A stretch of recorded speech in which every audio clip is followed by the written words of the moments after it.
Okay, crafters, today we're going to make a kind of an artsy little Christmas tree. And I'm going to be using a bed spring. But if you have any kind of sturdy wire that you can coil around, you can do the same thing. So, let's get started. Okay, we're going to start off with our bed spring. And you'll need to clip one end like this. Leave the bottom one still connected. Clip the top one and stretch it out and then shape it into a Christmas tree. You know, squeeze some at the top smaller, stretch out the bottom ones.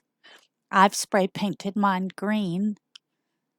And now I have these little plastic ornaments that I got from the Dollar Tree. And I'm just going to tie them on with bows. I'm going to make mine with just two colors, red and green. And that's all there is to it. There you go.